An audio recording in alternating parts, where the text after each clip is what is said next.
Hello, and let's hope that we're all going to have a very pleasant evening. I grew up with a lot of personality issues, the biggest one of them being low self-esteem. There were others like low confidence, non-channelized dreams, lack of focus, even unloved and confused at times. When I grew up, I thought I was much smarter and I had a lot more understanding than my parents now, so I could bring up my children to feel better about themselves. The shock came when they too counted my mistakes in parenting them, and the long-term effects, the negative effects it has had on them, and the struggles they had to take up to strengthen themselves. I was confused. But I was born to loving parents, and so were my children. We have had a fairly comfortable environment at home, in the school, at college, in the society. I was a professional counselor, and yet things didn't seem to change.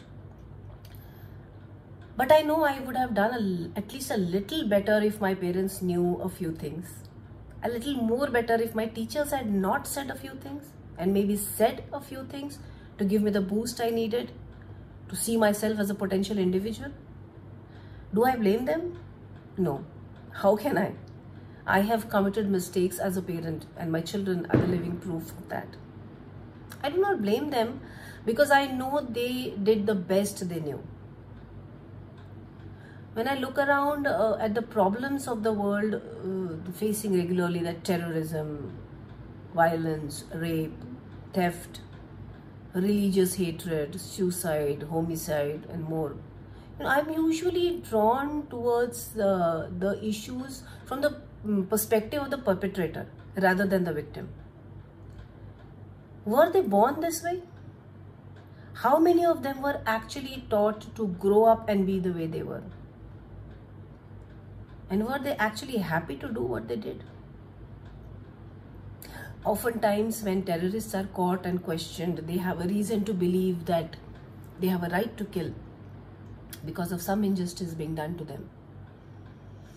There are people who provoke such individuals, but there are people too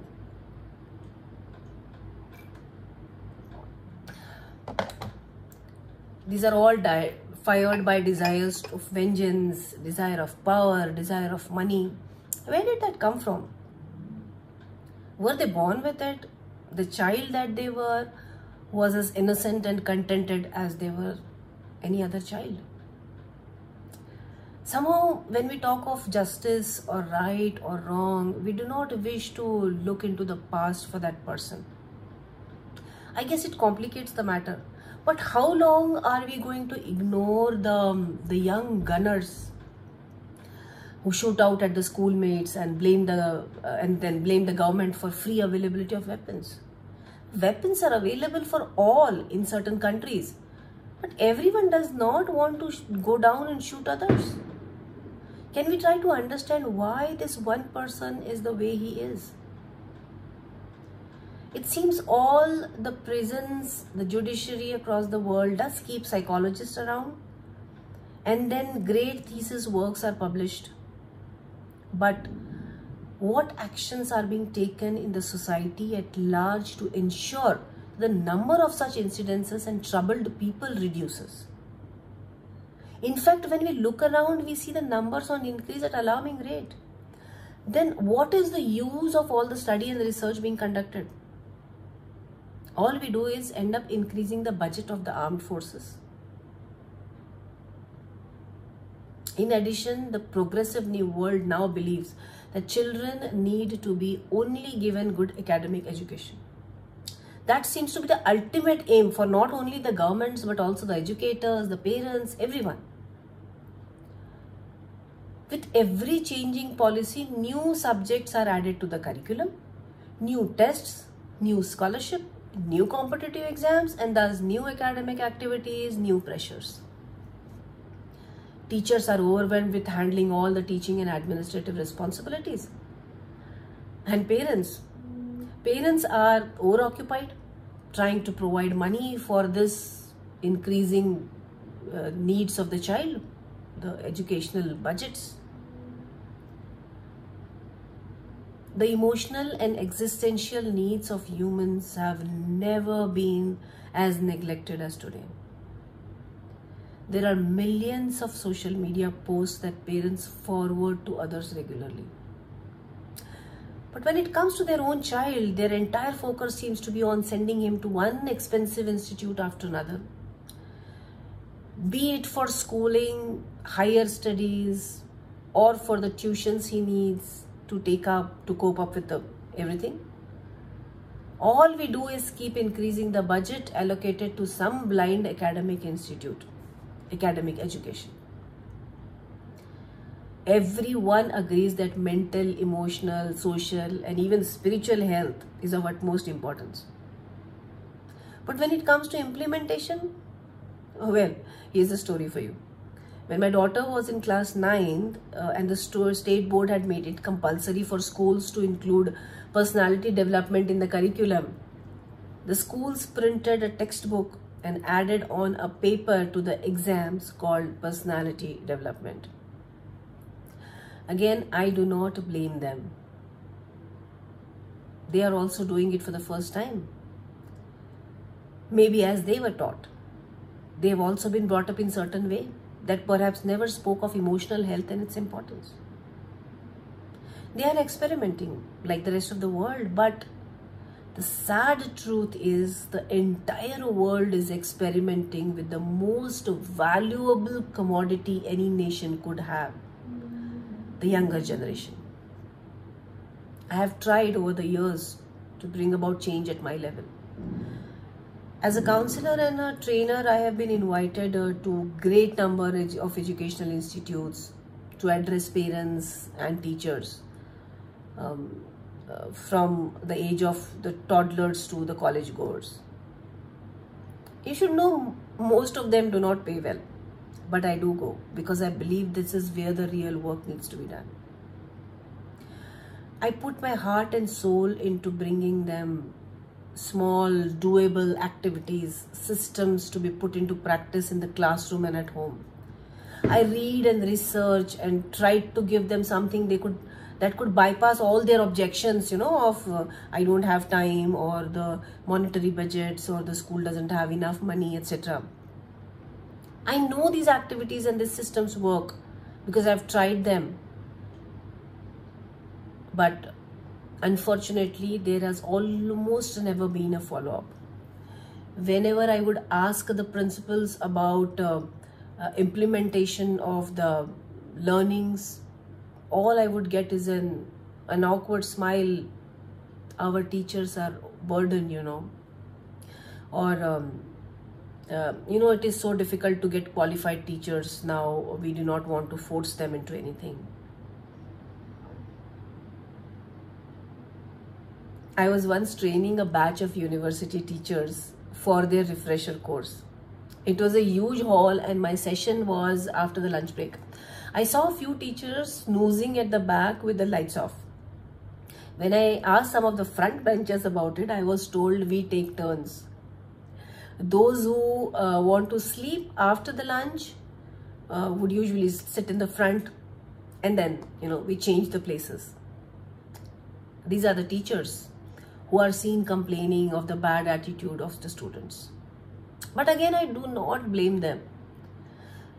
The organizers are aware, the deans, principals are aware. But again, all we do is maybe increase the school and tuition fees and the salaries. Where is our money going? Let us consider one more example. We often complain of the bad traffic on Indian roads. Commuters are blamed and fined for not obeying the traffic rules. But has anyone stopped you to think, when did anyone teach the actual road and driving rules to anyone in this country?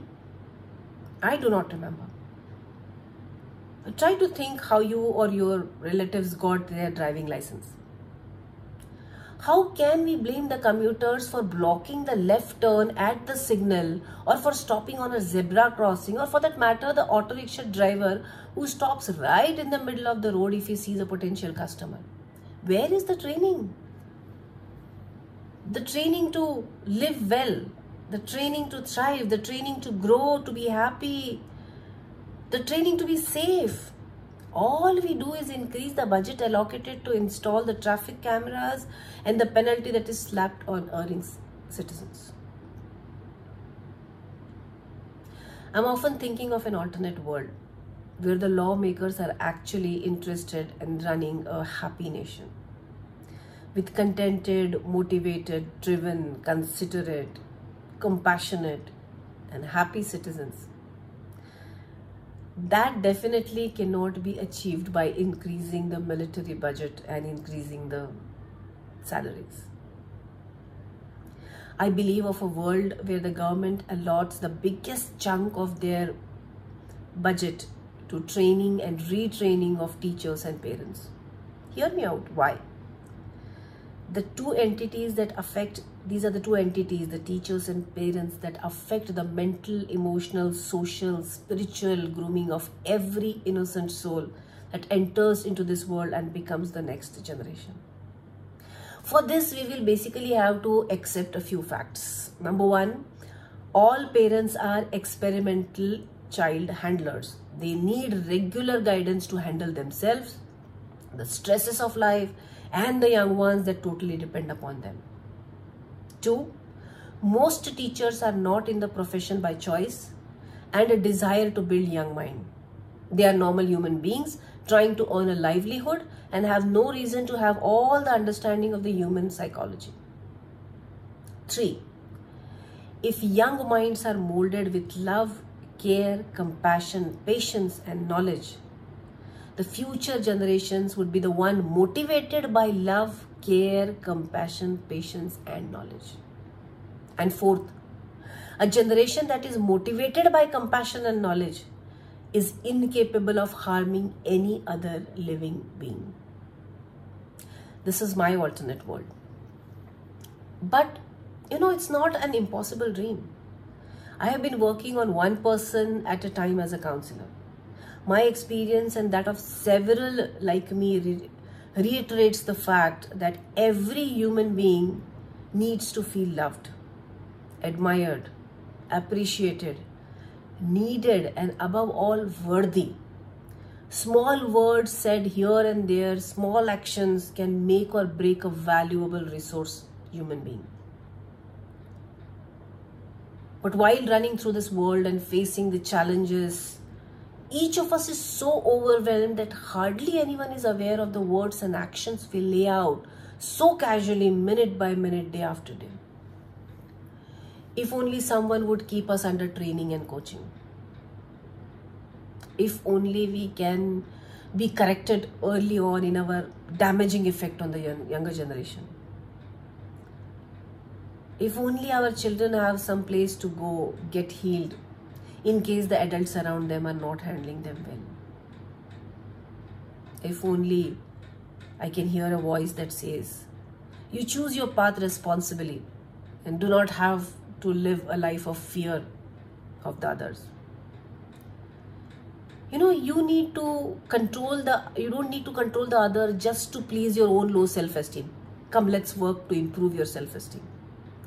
Hey, you've been looking stressed lately.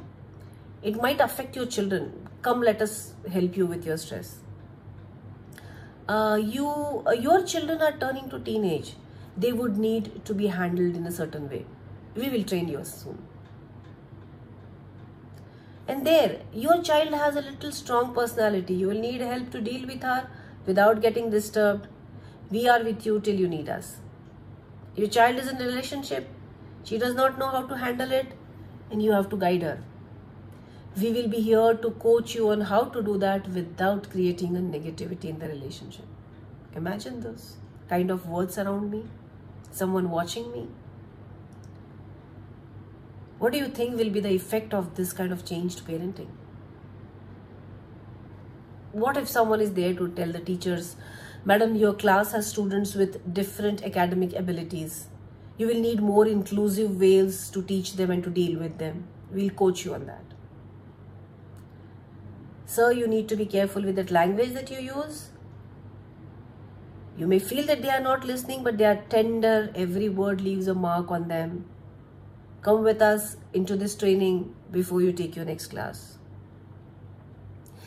Can you imagine a world where parents and teachers are guided continuously? You know, this dream is so vivid. I can almost see happy faces around. Of course, there would be exceptions. We are human beings, not robots. But the majority population of the future will be saved from the stress, anger, ignorance, self-esteem issues, misunderstandings, etc. of the parents and teachers. Can you see with me how this will bring up more and more children and future adults who are calm, focused, loving, compassionate, helping and motivated to live a better life? I want you to see this dream with me. Who knows, we might actually have governments that would someday want to rule a happy state with a happy future generation. Thank you so much.